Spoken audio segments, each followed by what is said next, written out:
सर्वेभ्यो नमो नमः। आज फिर जयपाल शास्त्री संस्कृत चैनल में आप सभी विद्वानों का हार्दिक अभिनंदन है, स्वागत है।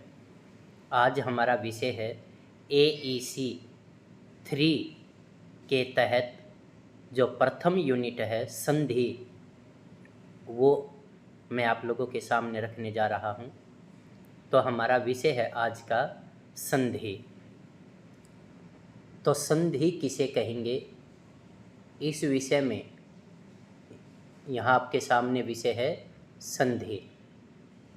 संधि शब्द का अर्थ सम उपसर्ग पूर्वकात धा धातु से की प्रत्यय करने पर संधि शब्द बनता है, जिसका सीधा अर्थ है मेल, मिश्रण, संगम, संबंध आदि। व्याकरण में संधि का अर्थ है अक्षर द्वयस्य मेलनम, अर्थात दो अक्षरों का मिलना। संधि की परिभाषा है ये उच्चारण की सुगमता के लिए स्वरों, व्यंजनों या विसर्ग के परस्पर मिलाने को संधि कहते हैं। संधि को संहिता भी कहा जाता है। इसकी परिभाषा है परः सन्निकर्षः संहिता, अर्थात वर्णों की अत्यंत समीपता को संहिता कहते हैं। संहिता का ही दूसरा नाम क्या है? संधि। संधि की अनिवार्यता। संस्कृत भाषा में संधि का बहुत महत्व है। संधि कहाँ करनी अनिवार्य है और कहाँ नहीं, इस विषय में संस्कृत व्याकरण का निम्नलिखित सिद्धांत द्रष्टव्य है। संहितैकपदे नित्या नित्या धातुपसर्गयोः नित्या समासे वाक्ये तु सा विवक्षामपेक्षते। कहता है कि अर्थात संधि एक पद में नित्य होती है, धातु और उपसर्ग में नित्य होती है तथा समास में नित्य होती है, परंतु वाक्य में संधि वक्ता की इच्छा पर होती है। वह संधि योग्य पदों में संधि करे चाहे न करे, इस नियम को इस प्रकार देखा जा सकता है। नंबर एक पद में संधि अनिवार्य है, जैसे देव प्लस औ देवऊ। धातु तथा उपसर्ग में संधि अनिवार्य है, जैसे उप प्लस अगच्छत उपागच्छत। समास में संधि अनिवार्य है, जैसे रमायाः ईसः रमा प्लस ईस बराबर है रमेशः।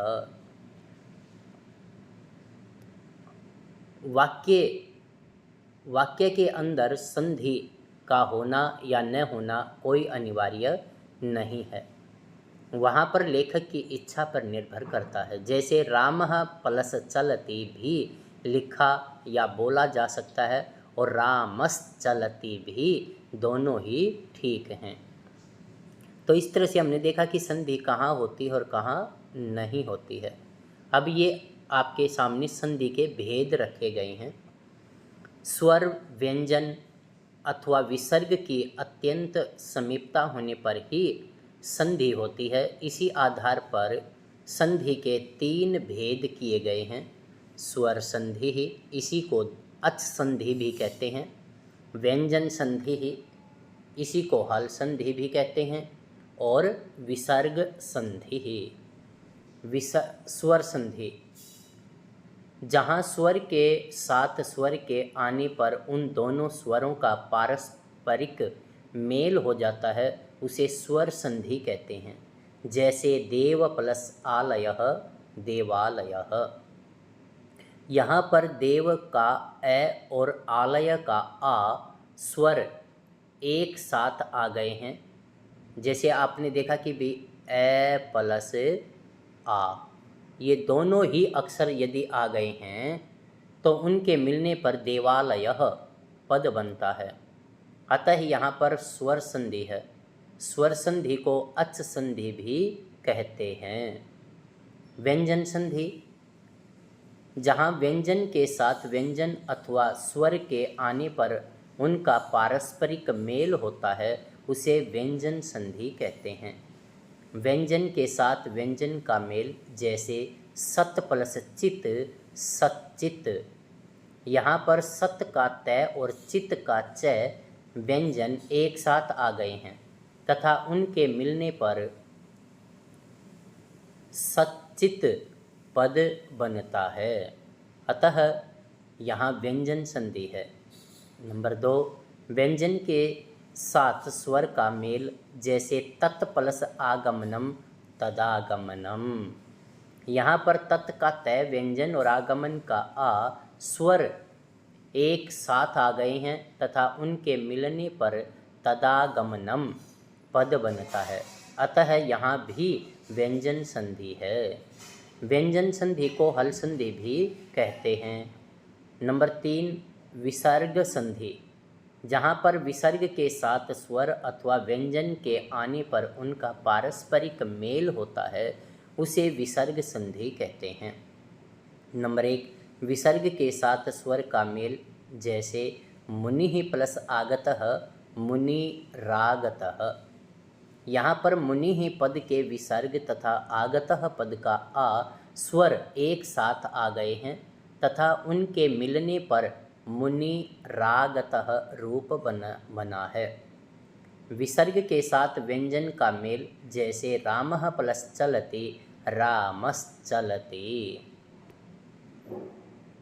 यहाँ पर राम पद के विसर्ग तथा चलति पद का चय व्यंजन एक साथ आए हैं तथा उनके मिलने पर ही रामश्चलति रूप बनता है।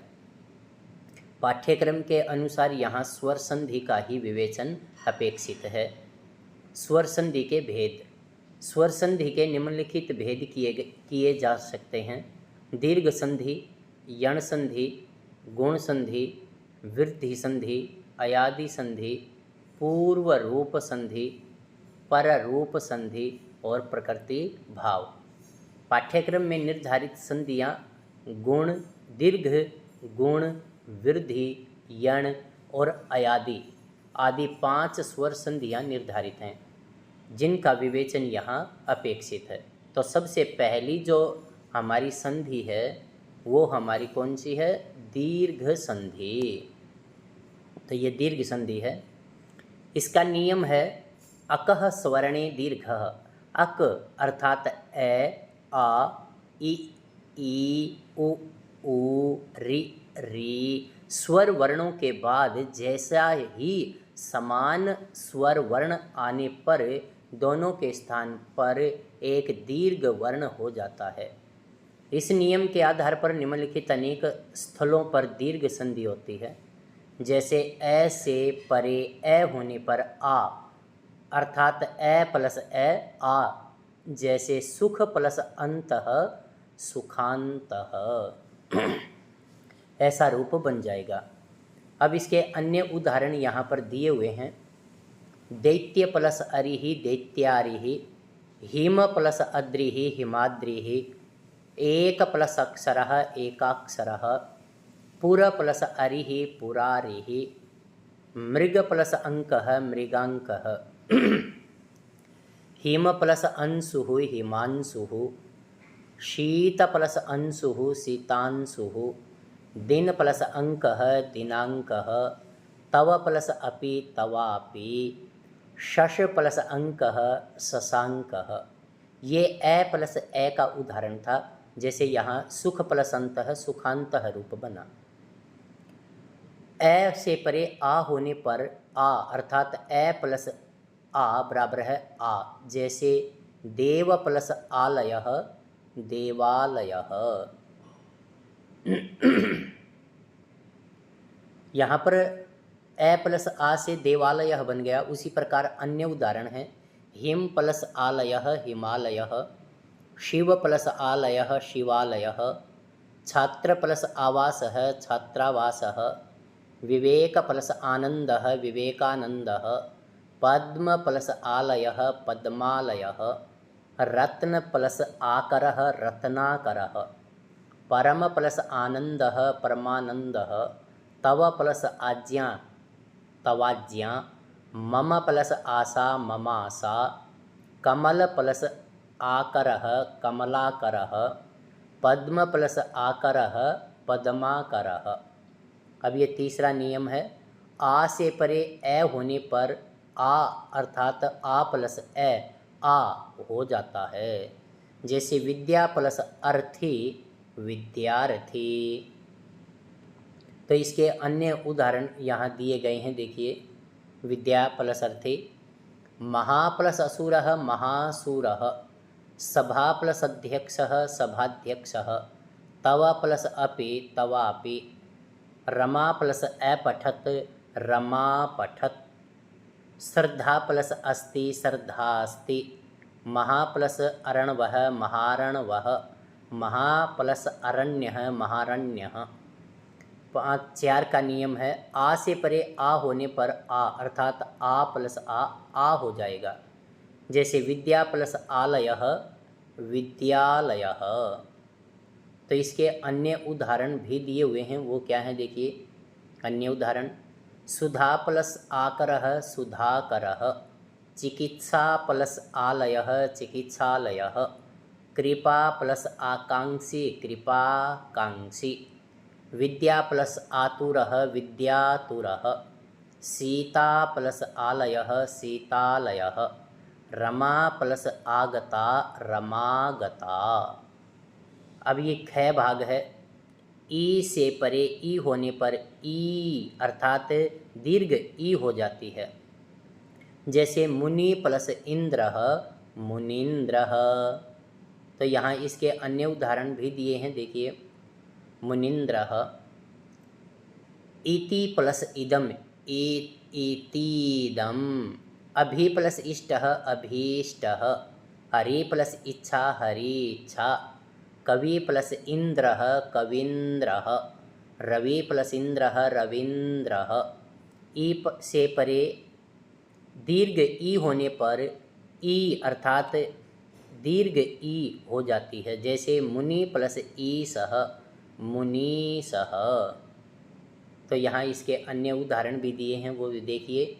क्षिति प्लस ईसः क्षितीसः, हरि प्लस ईसः हरीसः, गिरि प्लस ईसः गिरीसः, कपि प्लस ईसः कपीसः, अभि प्लस ईप्सितम् अभीप्सितम्, परि प्लस ईक्ष्या परीक्ष्या, प्रति प्लस ईक्ष्या प्रतीक्षा। तो इस तरह से ये आपके दीर्घ ई के उदाहरण थे। इसी के ये तीसरा भाग है। दीर्घ ई से परे ह्रस्व ई होने पर भी दीर्घ ई ही हो जाती है। मही प्लस इंद्रः महीन्द्रः। इसके अन्य उदाहरण देखिए। लक्ष्मी प्लस इंद्रः लक्ष्मीन्द्रः, सती प्लस इंद्रः सतीन्द्रः, देवी प्लस इच्छा देवीच्छा। लक्ष्मी प्लस इंद्रः लक्ष्मीन्द्रः बना था। सुधी प्लस इंद्रः सुधीन्द्रः, नदी प्लस इव नदीव।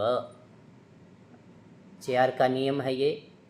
ई से परे यदि दीर्घ ई हो तो दोनों के स्थान पर दीर्घ आ जाए तो दीर्घ ई ही हो जाएगी। जैसे रजनी प्लस ईसः रजनीसः, रजनी प्लस ईसः रजनीसः, लक्ष्मी प्लस ईसः लक्ष्मीसः, श्री प्लस ईसः श्रीसः, मही प्लस ईश्वरः महीश्वरः, सती प्लस ईसः सतीसः, नदी प्लस ईश्वरः नदीश्वरः, महती प्लस ईहा महतीहा। अब ये ग है, इसमें ह्रस्व ऊ और ह्रस्व ऊ आ जाए तो दीर्घ ऊ हो जाएगा। जैसे भानु प्लस उदयः भानुदयः, भानु प्लस उदयः भानुदयः। अन्य उदाहरण है इसके। गुरु प्लस उपदेशः गुरूपदेशः, विष्णु प्लस उदयः विष्णुदयः, सु प्लस उक्ति सूक्ति, प्रभु प्लस उपदेशः प्रभूपदेशः, विधु प्लस उपदेशः विधूदयः, विधु प्लस उदयः विधूदयः। ह्रस्व ऊ हो दीर्घ ऊ हो तो उससे परे दीर्घ ऊ होगा। जैसे सिंधु प्लस ऊर्मिः, सिंधूर्मि, बड़ा ऊ हो जाएगा इसमें सिंधूर्मिः।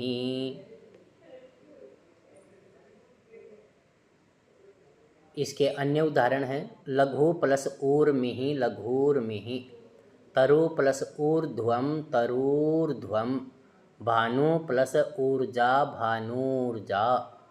ऊ से परे यदि ह्रस्व ऊ आ जाए तो भी दीर्घ ऊ ही होगा। चमू प्लस उत्सवः चमूत्सवः। इसके अन्य उदाहरण भी हैं, देखिए वधू प्लस उत्सवः वधूत्सवः, वधू प्लस उररीकृत्य कृतं वधूररीकृतम्, वधू प्लस उक्ति वधूक्तिः, चमू प्लस ऊपरी चमूपरि। दीर्घ ऊ हो तो दोनों को मिलाकर के दीर्घ ऊ ही हो जाएगा।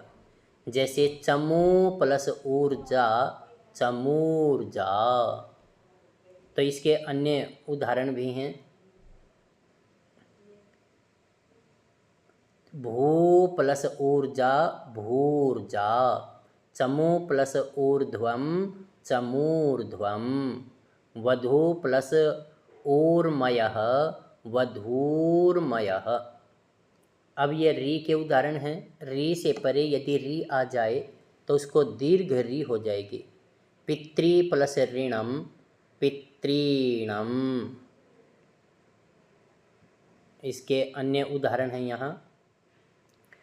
विशेष क्या है इसमें, यहाँ विकल्प से री प्लस री भी होता है, अतः पितृणम रूप भी बनेगा। मातृ प्लस ऋणम मातृणम, होत्री प्लस ऋकारः होत्रीकारः, पितृ प्लस रिद्धि पितृद्धि, मातृ प्लस रिद्धि मातृद्धि, होत्री रिद्धि होत्रीरिद्धि, पक्त्री प्लस ऋजीषम पक्त्रीजीषम, पकाने वाला तवा। अब यहाँ पर ये री से परे यदि री हो तो उसको री प्लस री। तो जैसे यहाँ होत्री प्लस लृकारः होत्रीकारः ऐसा बन जाएगा। तो इसके यहाँ पर अन्य उदाहरण भी दिए हुए हैं। विशेष हो लृकारः होत्री लकारः भी रूप बनते हैं। शक प्लस, अब यहाँ दीर्घ संधि के अपवाद हैं। ये दीर्घ संधि के कुछ अपवाद भी प्राप्त होते हैं जहाँ संधि का नियम लगने पर भी दीर्घ नहीं होता। जैसे शक प्रसंधुः शकंधुः, कर्क प्रसंधुः करकंधुः, कुल प्लस अल्टा कुलटा, सीमन प्लस अंतः सीमंतः, सीम प्लस अंतः और सीमन प्लस अंतः ऐसा भी हो सकता है। रूप एक जैसा ही बनेगा सीमंतः। मार्त प्लसंडः मार्तंडः, सार प्लसंगः सारंगः। तो इस तरह से ये आपकी अच संधि थी। अब जो दूसरी संधि है वो है आपकी यण संधि। इको यणचे, इक अर्थात ई उ रील री के बाद कोई असमान स्वर आ जाए तो ई को य, उ को व, री को र, री को ल हो जाता है। ई से परे असमान स्वर ए आ उ री री ए आई ओ औ आने पर ई को य, जैसे यदि प्लस अपि यद्यपि। तो इसके देखिए अन्य उदाहरण दिए हैं यहाँ। प्रति प्लस एकम प्रत्येकम, प्रति प्लस उपकारः प्रत्युपकारः, इति प्लस उवाच इत्युवाच, इति प्लस आदि इत्यादि, दधि प्लस अत्र दध्यत्र, दधि प्लस आनय दध्यानय, अभि प्लस उदय अभ्युदय, इति प्लस अपि इत्यपि, वारी प्लस अस्ति वर्यस्ति, यदि प्लस अत्र यद्यत्र। ई से परे असमान स्वर ए आ उ री री ए ऐ ओ औ आने पर ई को य, जैसे सुधी प्लस उपास्य शुद्ध्युपास्य। तो ये रूप यहाँ कटा हुआ है, सुध्यु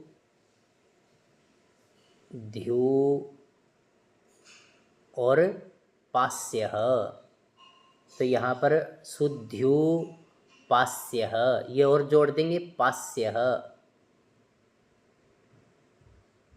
पास्य ये और जोड़ देंगे इसके साथ, तो ये आपका बन जाएगा शुद्ध्युपास्य। इसके अन्य उदाहरण हैं यहाँ।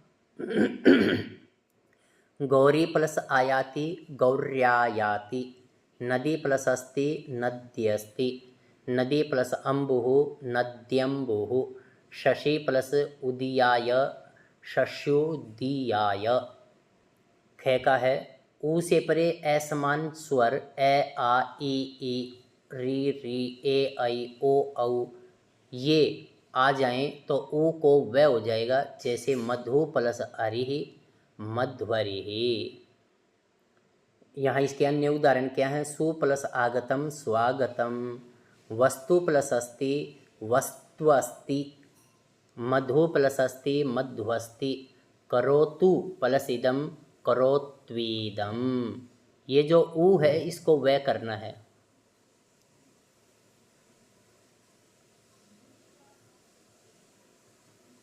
ऊ से परे असमान स्वर आ जाए दीर्घ ऊ से तो भी ऊ को व हो जाएगा।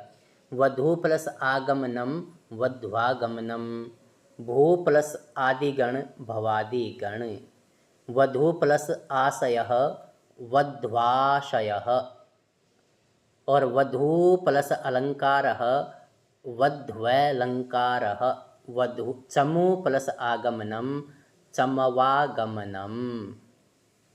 ये ग है। री से परे असमान स्वर ए आ ई उ आने पर री को र हो जाता है, जैसे पितृ प्लस आज्ञा पित्राज्ञा, ऐसा रूप बन जाएगा।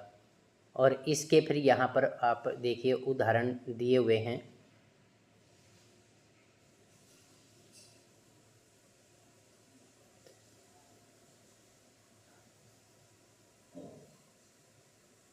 मातृ प्लस आज्ञा मात्राज्ञा, तो मातृ प्लस आज्ञा मात्राज्ञा, ऐसा बन जाएगा।